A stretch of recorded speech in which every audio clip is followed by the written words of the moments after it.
ఈ అవకాశం ఇచ్చిన మాస్టర్ గారు సంఘస్థులైన అందరికి కూడా వందనాలండి. అయితే ముందుగా వాక్యం చదువుదామండి. లూకా సువార్త 23వ అధ్యాయము 43వ వచనం. 43వ అధ్యాయం. అందుకు ఆయన వానితో, నేడు నీవు నాతో కూడా పరదేశంలో ఉండు అని నిశ్చయముగా నీతో చెప్పుచున్నాను అని. అయితే కళ్ళు మూసుకుంటే చిన్న ప్రార్థన చేసుకుందామండి. మహాపరిశుద్ధుడు, మహోగనుడు, సర్వాధికారి, సర్వసృష్టికర్త, స్తోత్రాలు తండ్రి ప్రభువా. అయ్యా, ఈ మధ్యాహ్న సమయం అందు తండ్రి మీ యొక్క మాట తండ్రి రెండవ మాటగా చెప్పడానికి తండ్రి నేను లేచి ఉన్నాను. అయ్యా, నా మాట కాదు, మీరే నా పక్షముగా ఉండి మీరు మాట్లాడతారని అయ్యా, ఈ యొక్క ప్రతి మాట వారి యొక్క హృదయాలలో నాటింపజేసి వారి యొక్క జీవితాలు మార్చుకోవడానికి మీరే సహాయం చేస్తారని, ముఖ్యంగా నాకు ధైర్యాన్ని ఇస్తానని ఇచ్చి ప్రార్థన పాదాలు చెంత చేర్చుకుంటారని ప్రభువుని యేసుక్రీస్తునామమున నడుచున్నాము తండ్రి, ఆమేన్. నేడు నీవు నాతో కూడా పరదేశంలో ఉండు అని దొంగతోనే దేవుడు భరోసాగా మాట్లాడుతున్నాడండి. అయితే యేసుక్రీస్తు ప్రభు వారితో ఇద్దరు దొంగలను కూడా సిలువ వేశారనే విషయం మనందరికీ తెలుసండి. ఆ కాలంలో రోమరాజ్యంలో చాలా భయంకరమైన శిక్షలు వేస్తూ ఉండేవారండి. ఆ శిక్షలలోనే ఒకటి సిలువ శిక్ష. ఈ సిలువ శిక్ష అనేది ఎవరెవరికి వేస్తారంటే ఇది దొంగలకి, దేశద్రోహులకి, ఆ రోమరాజ్యానికి వ్యతిరేకంగా ఉన్న వారికి మాత్రమే ఈ శిక్షలు వేస్తారు. కానీ యేసుక్రీస్తు ప్రభు వారు దొంగ కాదు, దేశద్రోహి కాదు, ఆ రోమ రాజ్యానికి వ్యతిరేకంగా పనిచేసిన వారు కాదండి. కానీ ఇద్దరు దొంగలతోని ఆయన శిక్ష వేశారండి. అయితే దేవునికి శిక్ష వేసే సమయంలో వీరిద్దరు కూడా ఉన్నారండి. ఈ ఇద్దరి దొంగల మధ్య జరిగిన ఈ యొక్క సంభాషణే ఈ రెండవ మాటకి చాలా ముఖ్యమండి. అయితే యేసుక్రీస్తు ప్రభువారు మనం ఏ రీతి అయినా దొంగగా ఉండాలని నిర్ణయం తీసుకుంటున్నామో ఇది మనతో మాట్లాడుతున్నాడండి. అయితే ఈ ఇద్దరు దొంగల యొద్ద దేవుడు ఏ విధంగా మాట్లాడి ఉన్నాడు, ముఖ్యంగా మొదటి దొంగ ద్వారా మనకి ఏ విషయాన్ని తెలుపుతున్నాడు, రెండవ దొంగ ద్వారా మనకి ఏ విషయాన్ని తెలుపుతున్నాడు, యేసు యొక్క ప్రతిస్పందన ఏ రీతిగా ఉంది, ఇంకా ఏ దొంగకైతే రక్షణ లభించిందో ఆ విషయం కోసం మనం తెలుసుకోవచ్చండి. అయితే మొదటిగా ఎడమ వైపు ఉన్న దొంగ కోసం మనం మాట్లాడుకుందామండి. లూకా సువార్త 23వ అధ్యాయం 39వ వచనము.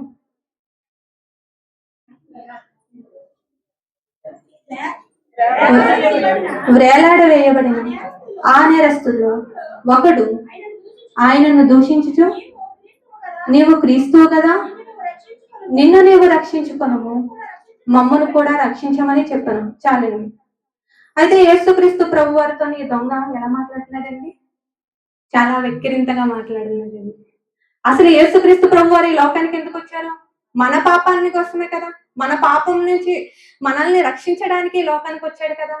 ఈ సిలువ వేసే కార్యం కూడా తండ్రి అయిన దేవునిదే కదా. అయితే మరి ఎందుకు ఇతను ఇంత అపహాసంగా మాట్లాడుతున్నాడంటే దేవుని కోసం అస్సలు ఏమీ తెలియదండి. ఈ లోకంలో మనకు దేవుడి కోసం చాలా తెలిసినా మనం అతన్ని అంగీకరించని వారిగా ఉంటున్నామండి. అయితే యేసుక్రీస్తు ప్రభు వారితోని ఈ దొంగకి ఏమాత్రము కూడా సంబంధం లేదండి. పక్కనే సిలువ వేయబడిన ఆయన ప్రతి అవమానాన్ని చూస్తున్నారండి, ప్రతి దెబ్బల్ని చూస్తున్నారండి. కానీ యేసుక్రీస్తు ప్రభు వారు ఒక మారు మాట అయినా పలుకుతారేమో అని చూసినా ఆయన ఏ మాట కూడా పలకలేదండి. ఎందుకంటే తండ్రి మాటకి ఎంతో విధేయతను చూపించారు. అయితే యేసుక్రీస్తు ప్రభు వారు ఎంత బాధపడుతున్నారు, ఈయన ఒక్క మాట అయినా పలకట్లేదండి. ఉమ్ములు వేస్తున్నారు, నువ్వు నా మీద ఎందుకురా ఉమ్మేస్తున్నావు అని కూడా అనలేదండి. ఇన్ని దెబ్బలు కొడుతున్నారు, నువ్వు నాకు కొట్టడానికి నువ్వవడరా అనేసి ఎవరు అనలేదండి. అయినా ఈ దొంగ ఆయన దూషించేవాడిగా, అపహేళన చేసిన వాడిగా, ఇంకా వెకిలిగా మాట్లాడిన వాడిగా ఈ లోకంలో ఈ యొక్క మాటలో కనిపిస్తుందండి. ఇతనిలో నిర్లక్ష్యమైన రక్షణ ఉంది. పక్కనే దేవుడు ఉన్న, పక్కనే రక్షకుడు ఉన్న అంగీకరించని వాడిగానే ఉన్నాడండి. రక్షకుడిని అపహేళనగా, అపహాస్యముగా మాట్లాడుతున్నాడు. కనుక దేవుడు నీకు దొరికినప్పుడే, అందుబాటులో ఉన్నప్పుడే ఆయనను స్వీకరించడం ఎంతో అవసరం అండి మనకి. అదే విధంగా ఆమోస గ్రంథంలో 8వ అధ్యాయము 11, 12 చదువుకుందామండి ఒకసారి.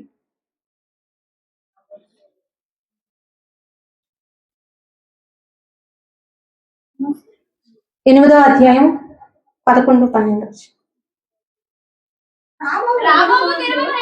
రాబోవు దినములందు దేశములో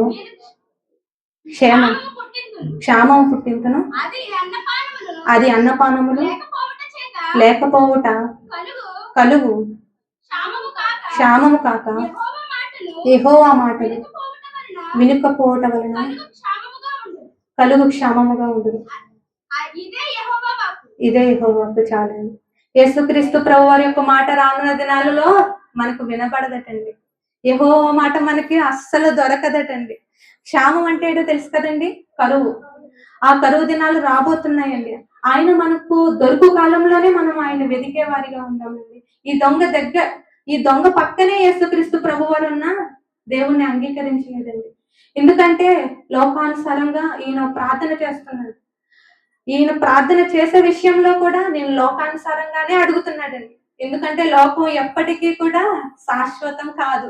ఆ శాశ్వతమైనది ఏదైనా ఉందంటే యేసుక్రీస్తు ప్రభు వారి యొక్క రాజ్యమేనండి. అదే విధంగా రెండో దొంగ కోసం కూడా మనం వెళ్దామండి. 23వ అధ్యాయం 40వ వచనం నుంచి. లూకాసు వార్త.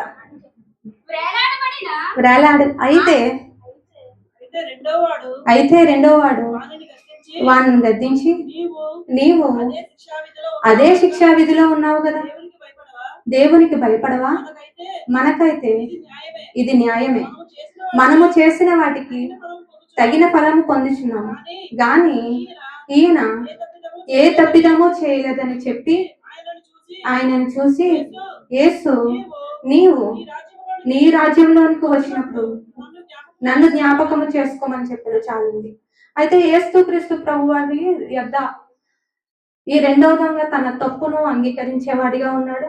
మరి కొంత సమయంలో చనిపోతాడని తెలుసు, కానీ యేసుక్రీస్తు ప్రభు వారి కోసము సాక్ష్యం ఇచ్చేవాడిగా ఉన్నాడండి దొంగ.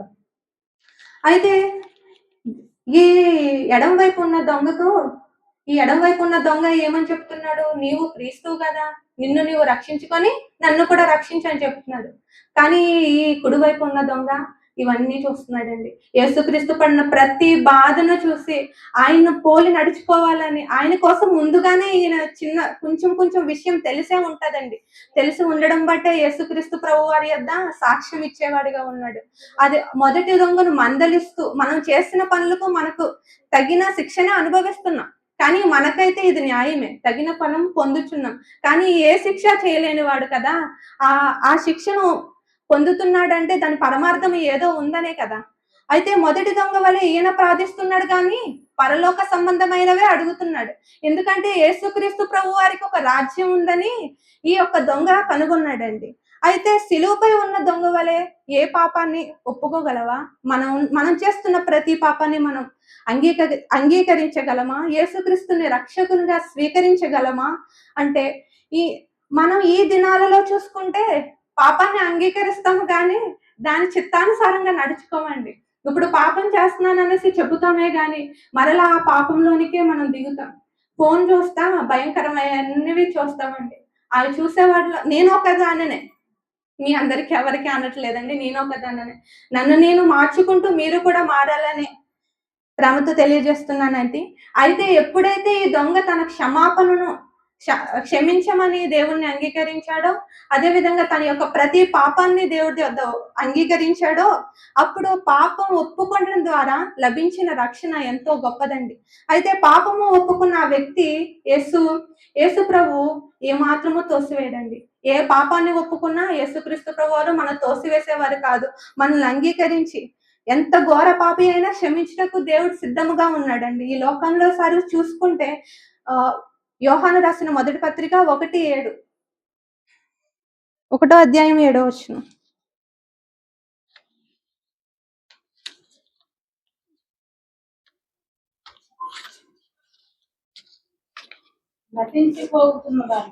ఆయన ప్రతి పాపం నుండి అతని మూలముగా అందరూ విశ్వసించినట్లు అతడు వెలుగును గూర్చి సాక్ష్యం ఇచ్చుటకు సాక్షిగా వచ్చాను. అతడు ఆ వెలుగై ఉండా కానీ ఆ వెలుగును గూర్చి సాక్ష్యం ఇచ్చుటకు అతను వచ్చాను. ఒక్కసారి ఆయన ప్రతి పాపము నుండి మనలను పవిత్రులుగా చేయును. యోహాను రాసిన పత్రిక 9వ వచనం, మన పాపముల నుండి మనము ఒప్పుకొని ఎడల ఆయన నమ్మిదగిన వాడును నీతిమంతుడును కనుక ఆయన మన పాపములను క్షమించి సమస్త దుర్నీతి నుండి మనలను పవిత్రులుగా చేయను. చాలండి. మన యొక్క ప్రతి పాపము నుండి ఆయన రక్షించడానికి ఈ లోకానికి వచ్చాడండి. పరలోక రాజ్యానికి మనల్ని వారసులుగా చేయడానికి ఈ లోకానికి వచ్చాడండి. ఈ దొంగల్లో కుడివైపు ఉన్న వారికి లభించని రక్షణ, ఈ ఎడమ వైపు వారికి లభించని రక్షణ కుడివైపు ఉన్న వాడికి లభించిందండి. నీవు నాతో కూడా పరదేశంలో ఉండు అనే వాగ్దానాన్ని పొందుకున్నాడండి. యేసుక్రీస్తు ప్రభు వారితోని ఇంత గొప్ప మాట అనిపించుకోవడం ఎంత భాగ్యం అండి. అయితే ఈ భాగ్యం ఎవరికి ఉందండి? ఈ లోకానుసారంగా చూసుకుంటే ముళ్ళైన వారికి లేదు, గొప్ప గొప్ప యోగులకు కానీ ఎవరికి లేదండి ఈ భాగ్యము. యేసుక్రీస్తు ప్రభు వారిలో ఉన్నవారమైన మనకి మాత్రమే. ఎందుకంటే పాపం చేసిన వారి కోసం ఈ లోకానికి వచ్చారు. ఈ పాపంలో బ్రతుకుతున్న మన కోసం ఈ లోకానికి వచ్చారు. మనల్ని రక్షించడానికి లోకానికి వచ్చారు. ఎంతో గొప్ప భాగ్యాన్ని దేవుడు మనకి ఇచ్చి ఉన్నారండి. అయితే నేడు నీవు నాతో కూడా పరదేశంలో ఉండు అని యేసుక్రీస్తు ప్రభు అని అంటున్నారండి. పరదేశం అనగా అది ఒక విశ్రాంతి స్థలం అని మీ అందరికీ తెలుసు. అయితే కష్టాలు లేని పూర్తి ఆనందంతో ఉన్న స్థలముగా కూడా చెప్పవచ్చండి. ఆత్మలు ఉండే ప్రదేశముగా ఈ యొక్క పరదేశం మనం చెప్పవచ్చు. అదే మన ఇంటికి వెళ్ళలేము, అలానే గమ్యానికి వెళ్ళలేము, మధ్యదారిలో ఉన్నదే పరదేశం. ఈ యొక్క పరదేశం అనేది యేసుక్రీస్తు ప్రభు వారు ఈ శుక్రవారం అనే దినాన్ని మరణించి మరలా 3వ దినాన పునరుద్ధానం అయినప్పుడు లేచిన తరువాత యేసుక్రీస్తు ప్రభు వారు చెరకు వెళ్ళారండి. చెరకు అంటే అప్పుడు పాత నిబంధన కాలంలోని రక్షణ లేని వారు అనేకులు వారి యొక్క ఆత్మలు చెరలో ఉన్నాయని ఆ చెరలో ఉన్న వారి దగ్గరికి వెళ్ళి వారిని యేసుక్రీస్తు మాటల ద్వారా బలపరిచి మరలా వారందరినీ కూడా పరదేశంలో ఉంచినట్లు మనకు తెలుపబడుతుందండి. అయితే దేవుడు పరదేశ కోసం చాలా మర్మంగా ఉంచి ఉన్నారండి. ఈ యొక్క మర్మం ఏ రీతిగా ఉంటుందో మనం వెళ్ళే వారికి కూడా తెలియదండి. మరి దానికోసం మీరందరూ నాతో పాటు సిద్ధం అవుతారని నేను నమ్ముచున్నానండి. ముఖ్యంగా దేవుడు ఒక హెచ్చరిక చెప్పమంటున్నాడండి. మరి దొంగ చివరి దినాలలోనే రక్షింపబడ్డాడు కదా, ఈ కుడివైపు ఉన్న దొంగ అని నేను కూడా చివరి దినాల్లోనే రక్షింపబడతాను అని పాపం చేసుకుంటా వెళ్తే అస్సలు అవ్వదండి. ఎందుకంటే దేవుడు మనకి దగ్గరగా ఉన్నాడు. ఆయన దొరుకు కాలంలోనే మనం వెతికే వారిగా ఉండు. అయితే రేపు అనే దినం ఉంది కదా, మనం బోలని చేయొచ్చులే, ఈ రోజు చేసేద్దాం రేపు మళ్ళీ ఒప్పుకుందాం అంటే అవ్వదండి. రేపు అనే దినం ఉంటది కానీ మనం ఉంటామో ఉండమో గ్యారెంటీ లేదండి. మరి యేసుక్రీస్తు ప్రభు చెప్తున్నారు, దీపం ఉండగానే మనం ఇల్లు చెక్క పెట్టుకోవాలని. ఆ ఇల్లు చెక్క పెట్టుకునే వారిగా ఉందామండి. ఎందుకంటే యేసుక్రీస్తు ప్రభు వారు ఇంకా మనల్ని గొప్పగా రక్షించాలని కొరింథీయులకు రాసిన పత్రిక 2వ అధ్యాయము కొరింథీయులకు రాసిన 2వ పత్రిక 6వ అధ్యాయము 2వ వచనం చూసినట్లయితే, అనుకూల సమయమందు నీ మొర ఆలకించుతుంది, రక్షణ దినమందు నేను ఆయన ఆదుకుంటుంది ఆయన చెప్పుచున్నాడు. చాలండి, నిర్ణయం మందేనండి. అనుకూల సమయం అందే ఆయన ఎందుకు క్షమాపణ కోరుకునే వారిగా, ఆయన ఎందుకు మన రక్షణ కలిగిన వారిగా నేడు రేపు దేవుడు రాబోతున్నాడు. ఆ వచ్చిన దినాన మనం ఆనందంతో సిద్ధపడి దేవునితో వెళ్ళలాగు మీరందరూ ఉంటారని ప్రేమతో తెలియజేస్తున్నాను. ఈ చిన్ని మాట దేవుడు దీవించును గాక. ప్రార్థన చేసుకున్నామండి. మహాపరిశుద్ధుడు మహోగంధ సర్వాధికారి సర్వసృష్టికర్త స్తోత్రాలు తండ్రి ప్రభా. అయ్యా తండ్రి, ఈ నా మాటలు తండ్రి ప్రభా మీరు మమ్మల్ని జ్ఞాపకము చేసుకుంటారని మేము నమ్ముచున్నాము లేదా తండ్రి ప్రభా. అయ్యా ఇద్దరి ద్వంగుల ద్వారా తండ్రి ప్రభా మీరు మాట్లాడిన విధానంకి వందనాలు. అయ్యా మీరే తండ్రి ప్రభా, అవును తండ్రి ప్రభా, లోకానుసారంగా ఉన్నవారు తండ్రి పరదేశాసారంగా ఉన్నవారి మధ్యనే తండ్రి ప్రభా సిలువ వేయబడి ఉన్నారు తండ్రి ప్రభా. అయ్యా ఈ దినాలలో తండ్రి మాలో అనేకమైన భేదాలు ఉన్నాయి తండ్రి ప్రభా. అయ్యా మొదటి దొంగ వలె ప్రవర్తించిన వారు ఉన్నారు, రెండవ దొంగ వలె ప్రవర్తించిన వారు మేము ఉన్నాము తండ్రి ప్రభా. అయ్యా మీరు మమ్మల్ని జ్ఞాపకము చేసుకోండి అయ్యా తండ్రి ప్రభా. రెండవ దొంగ వలె తండ్రి ప్రభా, అయ్యా కుడివైపు ఉన్న దొంగ వలె తండ్రి ప్రభా మేము మారు మనసు కలిగి తండ్రి ప్రభా మీకు క్షమాపణ కలుగునట్టు అయా క్షమాపణ వేడుకునే వారిగా మేము ఉండినట్లు మీరే సహాయము దయచేస్తారని చిన్ని ప్రార్థన మీకు పాదాల చెంద చేర్చుకుంటారని ప్రభువైన యేసుక్రీస్తు నామమున నడుచున్నాను తండ్రి. ఆమేన్.